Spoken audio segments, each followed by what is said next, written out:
메시지 인사말입니다. 옆 사람과 인사하시죠.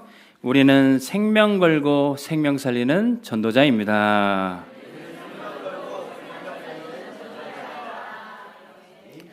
생명을 살리려고 할 때 때로는 생명을 걸어야 될 때가 있어요.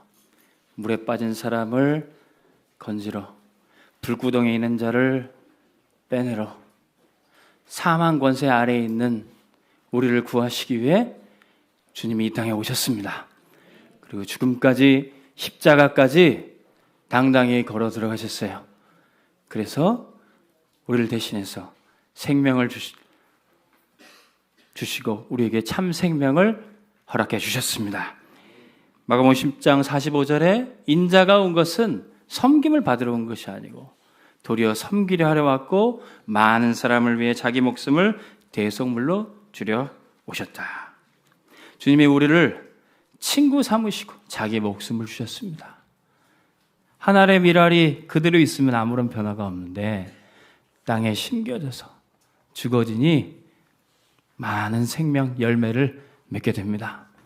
우리 주님이 우리에게 그 생명을 주셨고 우리가 그 생명을 얻었기에 우리도 현장에 죽어가는 영혼 살리는데 여러분들 생명 걸고 쓰임 받으시기 바랍니다. 계속해서 우리는 전도자 살리고 교회 살리는 깊은 기도 속으로 가고 있습니다. 현장에 캠프로 영혼 살리는 전도로 가고 있습니다. 하나님이 우리에게 주신 생명 걸고 기도와 전도 속으로 들어가시기를 바랍니다. 근데 세상은요, 세상 나라는 이 생명 살리는 일에 전혀 무관심해요. 우리는 어떤 나라에 살고 있습니까? 저 북한은요, 북한 주민들이 뭐 먹고 사는지 어떻게 사는지 관심 없이 무기 만들고 미사일 쏘고 전혀 자국민에게는 전혀 관심이 없어요. 어제로 만 2년 우크라이나 러시아 전쟁이 딱 2년 됐다고 합니다. 그 각국의 이 다툼 때문에 그 전쟁은 계속되는데 국민들은 죽어가고 있어요. 세상은 이처럼 사람들의 생명은 관심 없고 세상 나라 지도자들은 거기에 눈 하나 깜짝 안 합니다. 오히려 그 나라의 사람들 몇몇이 그 사람들도 똑같습니다. 저마다 내가 어떻게 사느냐 그것만 관심 있지 옆에 사람들이 죽어가도 돌볼 여력이 전혀 없습니다. 나 중심의 생각은 내가 피해보는 것을 원치 않아요. 오늘 예수님은 생명 살리기 위해 우리에게 생명을 주시기에 안나스의 집에 재판받으러 빌라도의 집에 지금 재판받으러 오셨습니다. 그 빌라도는 지금 어떤 생각을 갖고 있습니까? 그리고 빌라도의 집에 예수님을 잡아온 그들은 어떤 생각을 갖고 있습니까? 오늘 말씀 28절 보십시오. 그들이 예수를 가야바에게서 관정으로 끌고 가니 새벽이라. 그들은 더럽힘을 받지 아니하고 유월절 잔치를 먹고자 하여 관정에 들어가지 아니하더라. 예수님을 잡아서 고소 고발하고 죽이기에 넘기는 이 유대인들, 지도자들, 대제사장 서기관들, 이들은요, 예수님은 거기 빌라도의 집에 집어넣고 자기는 거기에 들어가지도 않고 멀찍이 서서 얘기합니다. 왜 그러냐? 이제 곧 유월절이 오거든요. 유월절의 규례는 이방 사람들은 그 유월절의 음식을 먹지도 못하고 참여할 수 없게 됩니다. 게다가 이 이방인과 접촉하고 이방인과 만나는 사람도 그 유월절에 참여할 수가 없어요. 그러다 이 유대인들은요, 예수님은 그 빌라도의 집에 잡아 보내고 자기는 유월절 지킨다고, 자신은 의롭고 종교적인 규례 지키겠다고 거기 멀찍이 서 있는 거예요. 이게 사람들의 모습이에요. 나에게는 전혀 피해받는 걸 원치 않고 다른 사람은 죽든지 살든지 관심 없는 이런 현대인들의 모습입니다. 빌립보서 3장 19절에 이런 사람들의 모습을 보고 사도 바울은 이렇게 얘기했어요. 그들의 신은 배다. 하나님을 믿는다고 하지만 종교 지도자들도 내 먹고 살 국리, 내 밥그릇만 챙기는 그들의 마침은 멸망이요 그들은 땅의 일만 생각하다가 부끄러움 속에 있을 것이다. 이게 세상 지도자들, 이스라엘의 지도자들의 모습이었습니다. 주님은 이들의 모습을 미리 아시고 비유로 말씀하셨어요. 누가복음 10장 30절 35절에 어떤 사람이 강도를 만나서 길에서 피 흘려 쓰러져 죽어가고 있었어요. 근데 그 옆에 제사장이 지나가고 있었습니다. 아, 나 예배 드리러 가야 돼. 예배인도 해야 돼. 어휴, 저 사람 나는 할 수 없어. 그 옆에 또 레위인이 지나갔습니다. 아, 나 교회 봉사하러 가야 돼. 옆에 사람이 피 흘려 죽어가는데도 눈 하나 깜짝 안 해요. 근데 그 옆에 선한 사마리아인이 지나갔습니다. 그 모습을 보고 그냥 든 생각, 그 생각대로 움직였어요. 뭐 예배를 드려야 된다, 교회 가야 된다 그 생각 말고 일단 사람이 죽어가니 불쌍히 여겨. 누가복음 10장 33절에 불쌍히 여겨. 누구든지 평범한 사람이라면 누구든지 드는 생각입니다. 그리고 그의 곁에 가서 상처를 싸매고 짐승에 태워서 주막으로 데리고 돌봐주니라. 자기가 더 이상 함께 있을 수 없자 그 주막의 주인에게 부탁해서 내가 비용을 대서라도 이 사람을 돌볼 테니 당신이 좀 돌봐주십시오. 자기의 돈까지 들여서 이 사람을 살리게 됩니다. 하나님이 우리를 구원하셨고 우리도 현장에 죽어가는 영혼들을 구원하는데 우리를 사용하실 줄로 믿습니다. 제가 예전에 어릴 때 다녔던 교회에 한 세 가족이 오셨어요. 세 가족이 오셨는데 옷차림이 너무 남루하고 또 가까이 가면 냄새도 나고 그런 분이 오셨어요. 근데 저희 어머니가 모친이 저희 집에 그분을 모시고 오신 거예요. 일단 신발 벗고 들어오는데 발냄새가 엄청 나는 거예요. 게다가 좀 어머니가 식사를 대접하신다 그러는데 저도 같이 거기 식탁에 앉아서 밥을 먹어야 되는데 저는 밥이 도대체 안 넘어가는 거예요. 근데 어머니는 식사를 대접해 주시고 그분은 식사를 맛있게 드시면서 뭐 집에 반찬도 없어서 김치만 있는데 김치가 맛있습니다. 2그릇이나 드시는데 그분은 이제 가시고 난 다음에 제가 어머니한테 그랬어요. 어머니 왜 저분 왜 우리 집에 오셨습니까? 저는 밥을 못 먹겠어요. 그때 어머니가 해주셨던 말씀이 기억이 납니다. 이 작은 자에게 하는 게 바로 예수님께 하는 거야. 이 작은 사람에게 냉수 한 그릇만 대접해도 하나님이 상을 주신다 그랬는데 우린 밥까지 대접했으니까 하나님이 얼마나 축복하시겠니? 그 말씀 저는 그날 밥 한 끼는 못 먹었지만 그 축복을 지금까지 누리는 줄로 믿습니다. 현장에 한 영혼 살리는데 하나님은 우리를 사용하실 겁니다. 그러나 세상 나라 사람들은 물질 중심의 마음을 가지고 손해보는 거 일절 싫어요. 예수님 따라다녔던 가룟 유다, 그는 예수님 겉모습은 따라갔지만 사실은 돈을 따라갔어요. 예수님 옆에서 한자리 하면서 돈 벌고 성공하는 욕망으로 가득 차 있었습니다. 어느 날은 한 여인이 예수님께 향유 옥합을 깨트리며 귀한 헌신을 했어요. 근데 가룟 유다는 돈 맡은 자라. 아이고 이 향유 옥합을 왜 이렇게 허비합니까? 300데나리온에 팔아서 이거 헌금하면은 이거 가지고 가난한 사람 돕고 구제할 텐데 구제에 관심 있는 거 아니에요. 돈 욕심이 있었습니다. 그는 도둑이라. 300데나리온 얼마입니까? 1데나리온은 당시 일꾼들의 하루 품삯 정도 된대요. 지금 하루 뭐 인건비 한 10만 원 잡으면 약 3천만 원 정도 되는 돈이에요.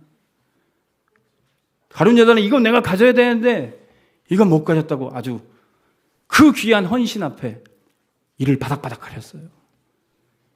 그러자 이제 몇 푼이라도 건져야 되겠다. 예수님 팔아먹을 마음이 그 속에 들어갔습니다.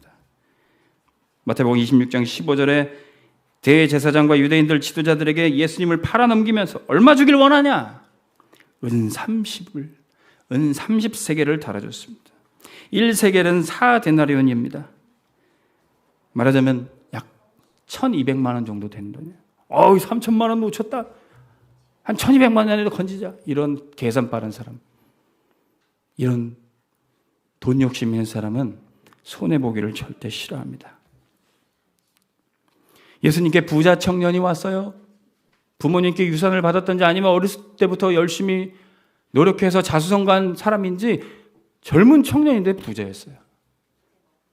근데 주님께 여쭤봅니다. 내가 어떻게 하면 영생을 얻습니까? 살인하지 말라, 간음하지 말라, 도적질하지 말라. 예수님, 이것은 제가 어릴 때부터 다 지켰습니다. 근데 너에게 한 가지 부족하니 네가 가진 소유를 다 팔아서 가난한 사람을 돕고 나눠주고 그리고 나를 따라오라. 우리가 예수님 따라가야지 사는 줄로 믿습니다. 우리가 아무리 우리 전 재산을 다 팔고 우리의 생명을 다 드린다고 해도 주님께 내세울 수도 없고 우리의 구원의 공로가 되지 못합니다. 그러나 예수님을 믿고 따라갈 때 우리를 죄와 사망의 권세에서 건지시고 구원받게 되는 것입니다. 근데 이 부자 청년은 네 돈을 다 나눠줘라 이 말에 실족하고 넘어져서 예수님 따라가는 것을 못했어요. 지금도 많은 사람들이 이렇게 복음 앞에 주저하고 예수님을 따라가지 못하고 있습니다. 교회 나가면 이렇게 헌신해야 돼. 이렇게 바구니 돌 때 헌금해야 돼. 저는 그건 무서워서 교회 못 가겠습니다. 그런 분들이 현장에 가득해요. 우리가 억만금을 드린들 그게 주님 앞에 무슨 소용이 있겠습니까? 아무런 공로가 되지 못해요. 우리가 주님 믿고 따라갈 때 우리를 죄와 사망 권세에서 건지시는 겁니다. 아무런 우리의 행위 공로 소용이 없어요. 그러나 주님을 믿고 따라간 사람은 돈에 노예되지 않고 묶이지 않고 오히려 경제를 다스리는 믿음의 사람이 되는 겁니다.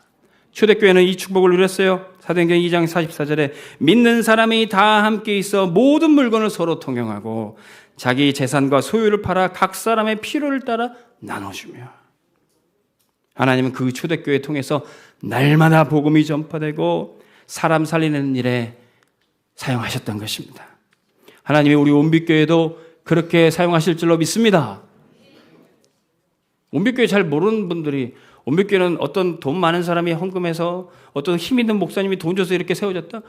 알지도 못하면서 거짓말하고 있어요. 우리 온빛교회는 흩어진 제자들이 모여서 제가 증인입니다. 여기 있는 강단, 나무 하나하나서부터 이 강대상, 피아노, 드럼, 신디사이저, 의자 하나하나까지 우리 성도님들의 귀한 헌신 통해서 드려진 예물로 교회가 세워졌습니다. 제가 증인이에요. 제가 심부름 했기 때문에. 의자 하나하나 적은 액수의 헌금까지도 다 모으셔서 이 온빛교회가 세워졌어요. 이것이 초대교회만이 받는 응답이에요. 우리 중에 어떤 힘 있는 자, 재력 있는 자 아무도 없습니다. 언약 붙잡은 흩어진 자들이 모여서 하나님이 이 교회를 세우셨습니다. 지금도 하나님이 이 교회를 붙잡고 인도하고 계시는 것입니다. 세상의 성공 중심의 사람들은 자기 성공대로에 방해되는 것 그거 싫어합니다. 두려워합니다. 빌라도도 그랬어요. 이 유대인들이 예수님 재판하러 왔지만 빌라도는 거기에 연루되는 것이 사실은 싫어했습니다. 오늘 말씀 29절 보십시오. 그러므로 빌라도가 밖으로 나가서 그들에게 말하되 너희가 무슨 일로 이 사람을 고발하느냐. 30절에 대답하여 이르되 이 사람이 행악자가 아니었더라면 우리가 당신에게 넘기지 아니하였겠나이다. 이 유대인들은 이 예수님 사건을 빌라도에게 넘기고 있어요. 근데 빌라도는 이게 어떤 일인지 좋은 일인지 나쁜 일인지 알지도 못하니까 연루되기 싫어했던 겁니다. 보통 이렇게 정치인들, 저도 예전에 군대 이렇게 지휘관들 보면은 그냥 아무 일 없이 가만히 잘 있고 지나가야 이제 계속 진급하고 탄탄대로 가는 거예요. 근데 이런 사건들이 생기면 골치가 아픕니다. 이 빌라도의 마음이 어땠는지 마태복음 27장 24절에는 이렇게 나와 있어요. 빌라도가 아무 성과도 없이 도리어 밀란이 나려는 것을 보고 물을 가져다가 무리 앞에서 손을 씻음을 보고 이 사람의 피에 대하여 나는 무죄하다. 말하자면 요즘 아이들이 쓰는 말로 손절하려고 그래요. 나랑 상관없다. 손 딱 떼려고 그랬어요. 내가 공천받고 내가 성공하고 내가 승진하기 위해서 나쁜 일은 연관되기 싫은 거예요. 우리는 현장에 세상 지도자들이 얼마나 우리가 의지할 바가 되지 못하는지 깨닫게 됩니다.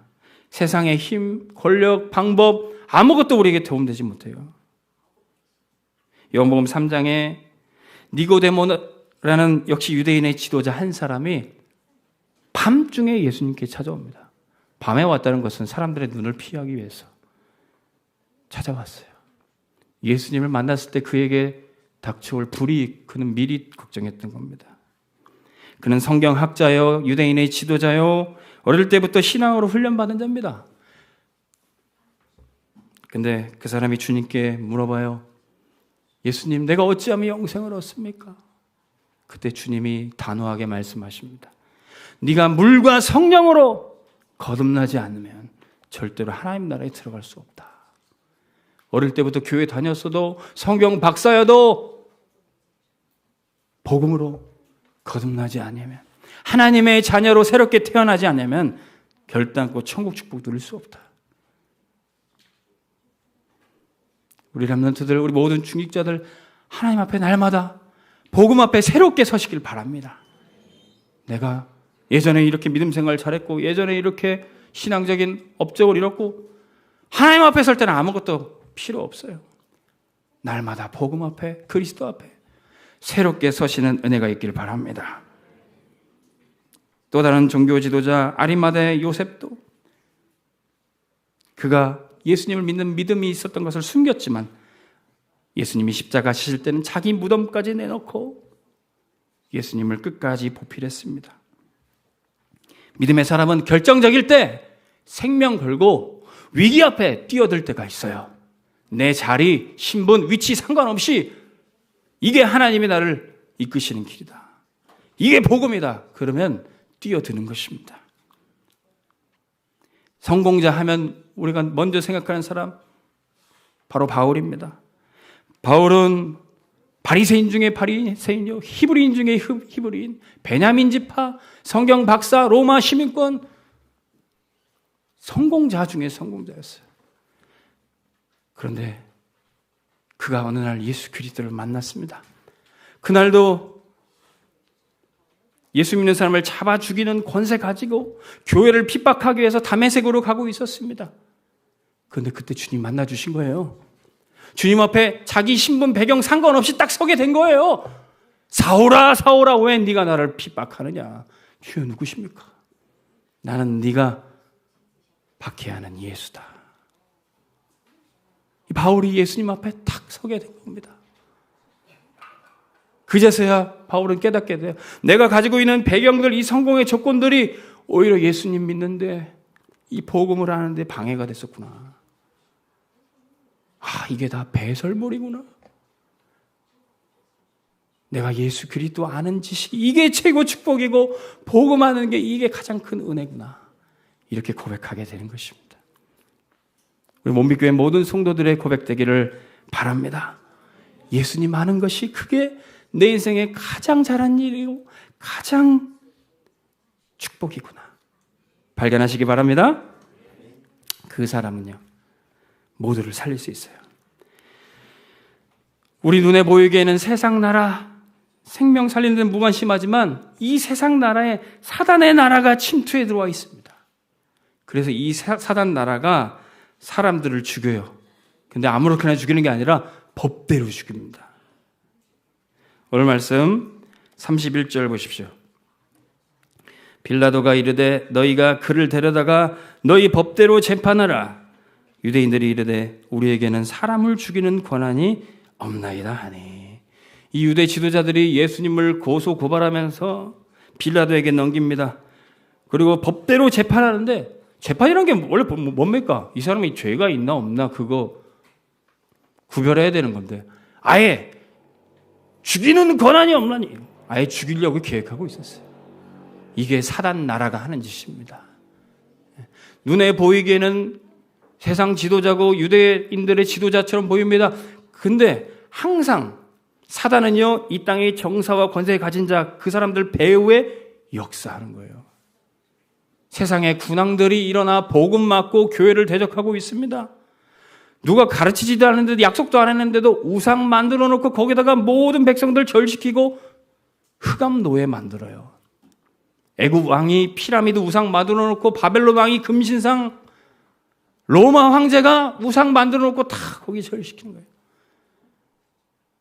김일성이도, 일본 신사참배도 다 만들어 놓고 거기다 절시키는 거예요. 왜? 이 세상 지도자 배후에 사단의 나라와 사단이 세상 임금 노릇하고 있기 때문에 그렇습니다. 그래서 복음 막기 위해서 사단은 항상 하는 일이 전도자를 죽이려는 함정을 만들어 놓고 있어요. 예수님도 죽이기 위해서 이 유대 지도자들이 계속 간계를 부렸던 겁니다. 누가복음 20장 22절에서 25절 보십시오. 우리가 가이사에게 세를 바치는 것이 옳으니까 옳지 않으니까. 이 사람들이 예수님께 와가지고 로마 황제 가이사한테 세금 바치는 게 옳습니까? 안 옳습니까? 옳습니다. 그러면은 전혀 로마에서 해방할 수 없는 구세주로 메시아로 사람들이 믿지 못하는 존재가 돼요. 바치지 마라 그러면 로마에게 반역하는 반역자가 되는 겁니다. 딱 잡아들일 수 있어요. 근데 예수님은 그 관계를 아시고 이르시되 그랬어요. 너희가 동전 하나가 있느냐? 이 동전에 누가 그려져 있느냐? 로마 황제 가이사입니다. 이 가이사의 것은 가이사에게 바치고 하나님께 드릴 예물은 하나님께 합당히 드려라. 예수님을요 함정에 빠뜨려서 잡아 죽이려는 그들의 계획을 주님 다 미리 아셨어요. 그리고 솔로몬의 지혜와 같은 판결, 명답을 주신 겁니다. 그러나 예수님은 그들의 관계를 다 아시면서도 십자가를 지기 위해서 들어가세요.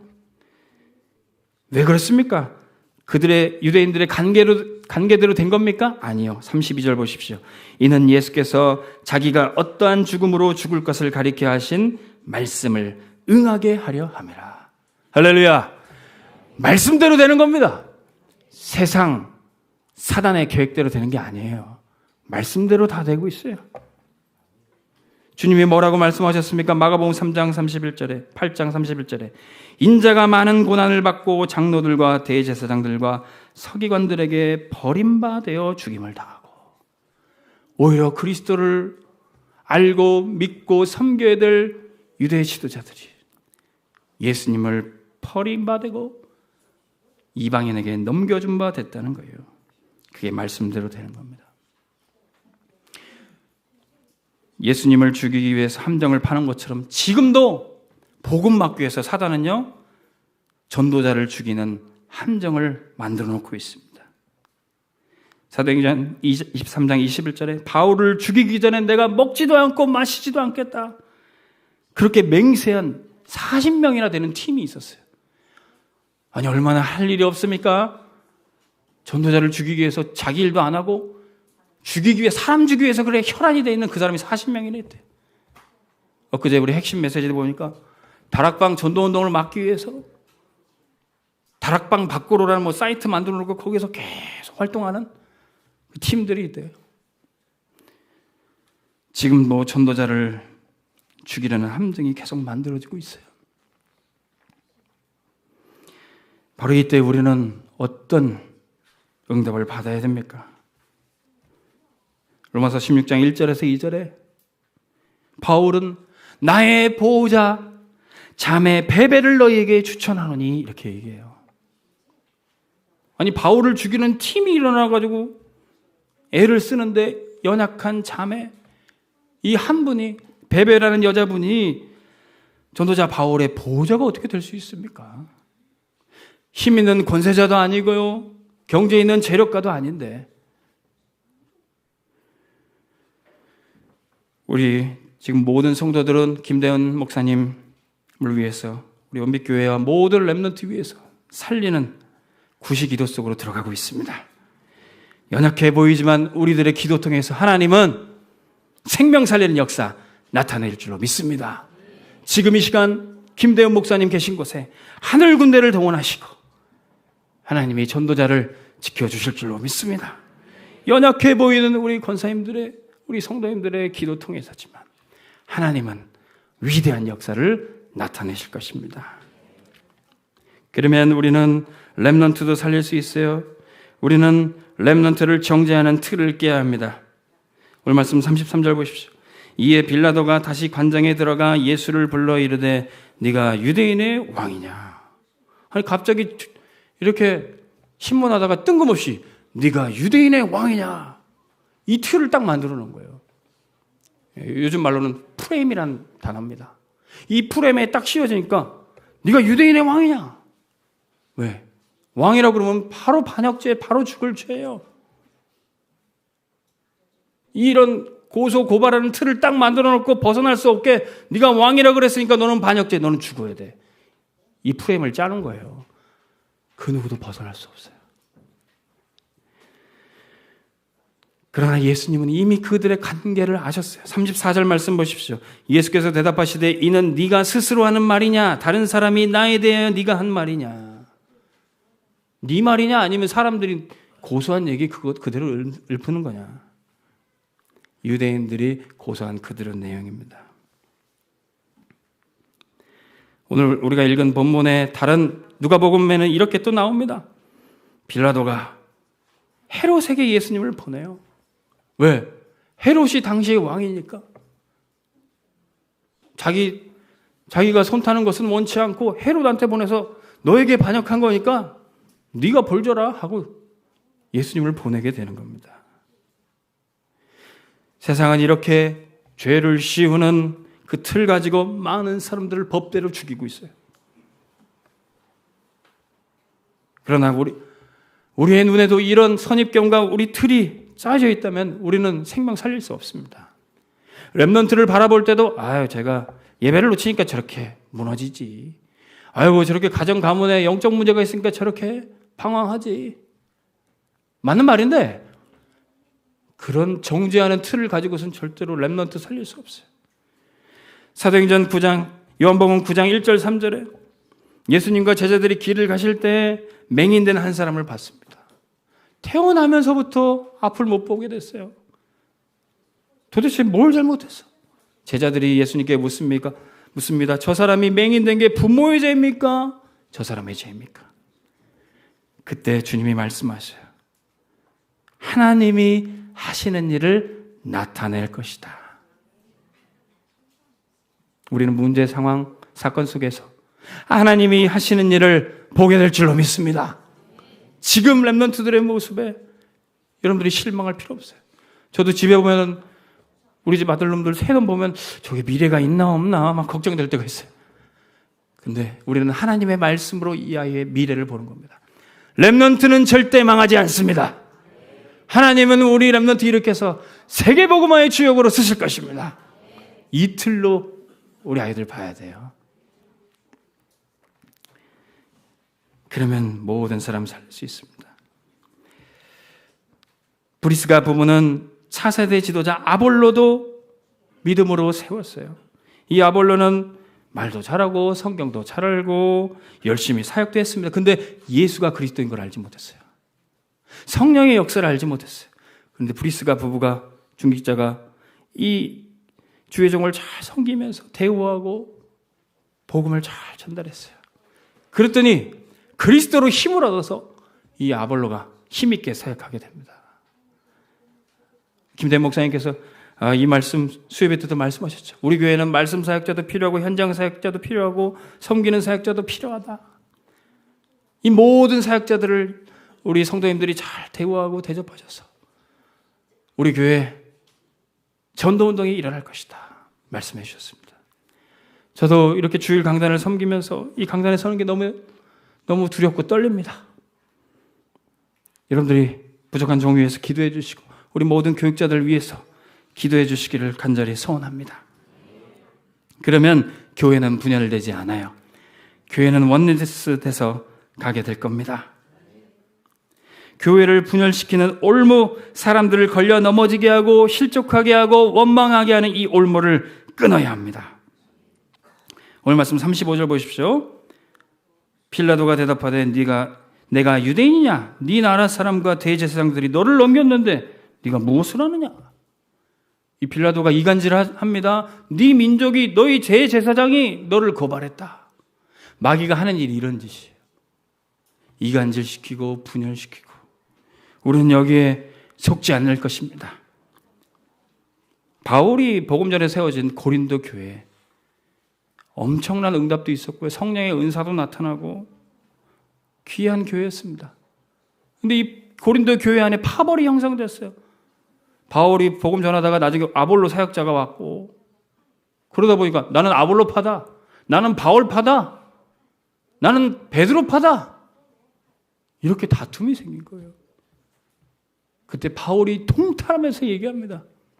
나는 그리스도와 가이오 외에 세례 준 사람도 없다. 무슨 내 제자냐? 무슨 내 파냐? 여러분 진짜 사역자는 내 제자가 아니라 그리스도 제자로 세우는 겁니다. 바울이 복음 전에 세웠던 가이오 그는 어떤 제자였습니까? 요한삼서 1장 1절에 2절에 요한 사도가 가이오를 축복하면서 이렇게 얘기해요. 나의 사랑하는 가이오 나의 사랑하는 자에게 편지하노라. 내 영혼이 잘된 같이 범사 잘되고 강건하기를 내가 기도하노라. 바울에게 복음 받고 요한 사도 기도 속에 있는 자가 가이오였어요. 로마서 16장 23절 이 축복을 누리는 요한은 온 교회를 돌봐주는 식주인 응답받습니다. 바울 사도, 요한 사도뿐만 아니라 모든 교회와 모든 목회자 살리는 응답의 주역이 됩니다. 우리 온빛교회 모든 중직자들이 이 축복 누리시기 바랍니다. 그러면 우리 온빛교회는 하나도 분열되지 않고 하나 되어 갈 수가 있습니다. 그러면 진리로 죄인도 살리고 모든 사람도 살리게 됩니다. 세상 나라는 관심 없어요. 생명 살리는데. 사단의 나라는 사람들 막 죽여요. 그러나 하나님 나라 임하면 됩니다. 하나님 나라만 임하면 흑암 속에 사망 아래 있는 자들이 빛이 비춰지게 됩니다. 천국이 먼 것처럼 보이는데 하나님 나라가 가까이 오게 돼요. 귀신이 쫓겨서 나가고 병든 자가 치유받고 그리스도가 왕 되실 때 하나님 나라가 임합니다. 하나님 나라는 여기 있다 저기 있다가 아니라 우리 예배 가운데 우리 모임 가운데 임합니다. 우리 온빛교회에 하나님 나라가 임합니다. 우리 가정과 가문에 하나님 나라가 임합니다. 그러면 돼요. 그리스도는 하나님 나라의 왕 되시고 영적 싸움에 승리하십니다. 36절에 주님 말씀하셨어요. 내 나라는 이 세상에 속한 것이 아니니라. 만일 내 나라가 이 세상에 속한 것이라면 내 종들이 싸워 나로 너희에게 넘겨지지 않게 하였으리라. 베드로가 처음에는 칼빼 들고 싸우려고 그랬어요. 예수님 안 넘겨주려고 그랬습니다. 근데 주님이 칼을 칼집에 꽂아라. 내가 지금 당장이라도 12군대가 되는 천사를 동원하지 않겠느냐. 주님은 안나스 물리치는 게 계획이 아니에요. 가야바 빌라도 꺾어서 영적 문제, 죄의 문제 해결되지 않아요. 예수님의 계획은 십자가 앞에 사단이 있는 사망 권세까지 당당히 걸어 들어가셨습니다. 거기서 사단의 권세, 죽음의 권세 꺾으시고 주님이 승리하셨습니다. 이 세상 임금이 쫓겨져 나가고 사단이 우리 발 앞에서도 상하게 될 것입니다. 이 왕의 권세 현장에서 쓸 수 있도록 주님은 우리를 왕 같은 제사장으로 불러주셨어요. 우리를 작은 그리스도로 전도 캠프 현장에 사용하실 겁니다. 예수 그리스도의 이름으로 선포하십시오. 사람들을 죽이는 흑암 권세가 무너지게 될 겁니다. 두 번째는요. 그리스도는 진리의 말씀을 주시는 참 선지자이십니다. 37절에 빌라도가 이렇게 이르되 그러면 네가 왕이냐? 예수께서 대답하시되 네 말과 같이 내가 왕이니라. 내가 이를 위하여 태어났으며 이를 위하여 세상에 왔나니 무릇 진리에 속한 자는 내 음성을 듣느니라. 진리의 말씀을 전해주기 위해서 주님이 이 땅에 참 선지자로 오셨어요. 주님의 말씀이 우리 속에 들려지면 어떻게 됩니까? 너희가 내 안에 거하고 내 말이 너희 안에 거하면 무엇이든지 원하는 대로 구하라. 말씀 들려질 때 그때 역사 일어나요. 생명 살리는 역사 일어나요. 이 빌라도도 예수님과 잠깐 얘기했는데 죄인으로서 신문했는데 그때 그 순간 말씀이 들린 거예요. 38절에 빌라도가 이르되 진리가 무엇이냐 하더라. 이 말을 하고 다시 유대인들에게 나가서 이르되 나는 그에게서 아무 죄도 찾지 못하였노라. 예수님은 죄가 없으십니다. 전도자는 무죄합니다. 말씀 들을 때 깨달을 수 있어요. 하나님의 말씀은 진리가 돼서 모든 묶인 흉악의 결박으로부터 우리에게 참 자유를 주십니다. 진리를 알지니 진리가 너희를 자유케 하리라. 사람들에게 왜 죄악과 죽음이 오게 됐습니까? 하나님 떠나서. 그러나 예수 그리스도는 하나님만은 길, 진리, 생명 되셔서 우리가 하나님께로 돌아가게 되어 있습니다. 여러분들이 지금 어떤 문제, 사건, 어떤 죄악과 어떤 고통 가운데 있어도 상관없습니다. 우리가 하나님께로 돌아가기만 하면 돼요. 우리에게 지금 있는 문제는 다른 문제 아닙니다. 하나님만 함께 하시면 됩니다. 호세아 선지자는 하나님 떠나서 멸망길에 있던 자신의 아내 고멜과 그리고 그 아내로 대변되는 이스라엘 백성들에게 외쳐 말했어요. 오라 우리가 여호와께로 돌아가자. 오라 우리가 여호와께로 돌아가자.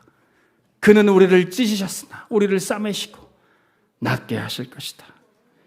우리 성도님들 날마다 하나님께로 나가시기 바랍니다. 그리스도는 유월절의 피 언약으로 죄인을 살리고 우리를 살리는 참 제사장이십니다. 39절 말씀 보십시오. 유월절이면 내가 너에게 한 사람을 놓아주는 전례가 있으니 내가 너에게 유대인의 왕을 너에게 놓아주기를 원하느냐. 유월절이란 명절의 특사, 죄인을 풀어주는 관례가 있습니다.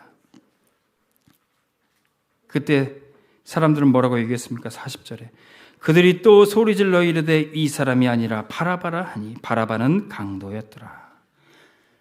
예수님 말고 바라바를 풀어주라는 거예요.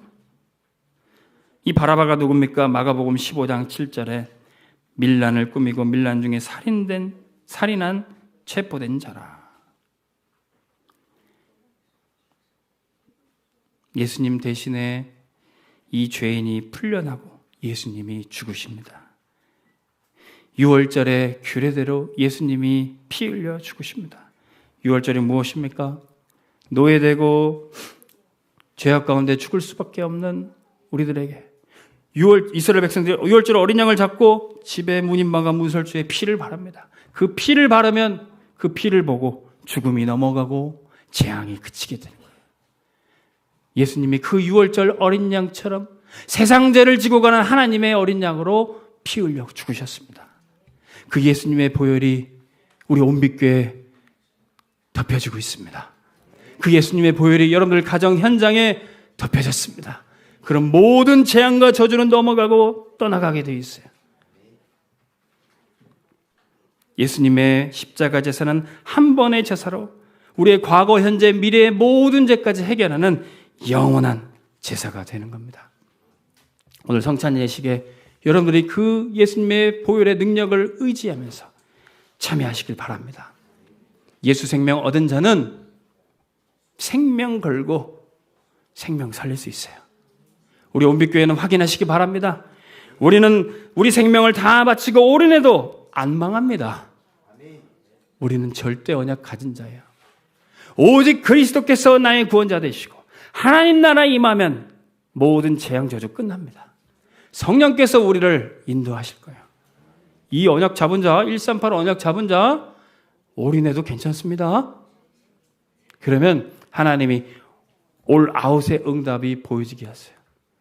393의 응답입니다. 성삼위 하나님이 나의 배경 되주시고 우리가 있는 곳에 보호자의 축복 주시고 우리의 가정과 가문이 에덴이 회복이 되고 지금 문제 사건 속에서도 전무후무한 응답을 준비하고 계십니다. 시대적인 작품이 남게 될 거예요.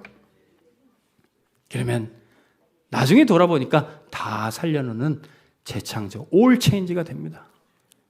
우리가 갔던 여정마다 하나님이 망대를 세워놓으셨고, 전도의 여정 속에 하나님이 우리 후대들, 제자들도 이렇게 전도자 살리면 돼, 이렇게 교회 위기 해결할 수 있어, 이렇게 세계복음화 하는 거야, 이정표 남기는 겁니다. 우리 아이들이 다 보고 있어요. 우리 후대들이 다 그 발자취 따라하고 있습니다. 생명 살리는 일에 생명 거시기를 주님의 이름으로 축원합니다. 우리 메시지 찬양, 우리 성찬 예식 마음으로 준비하는 찬양, 6월절 어린 양의 피로 우리 찬양 드리겠습니다.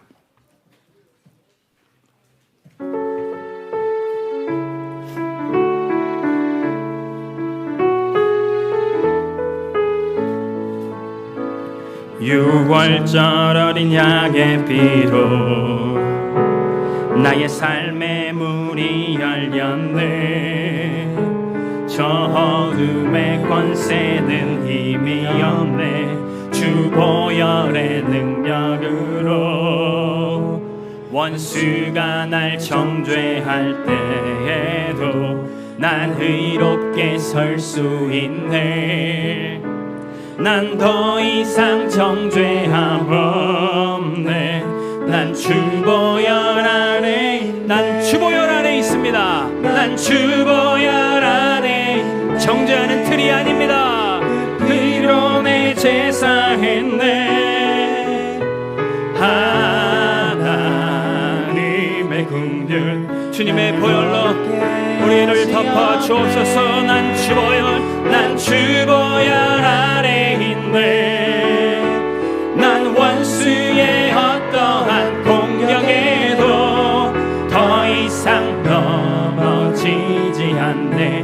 난 주보혈 안에. 한 번 더 찬양합시다. 6월절 어린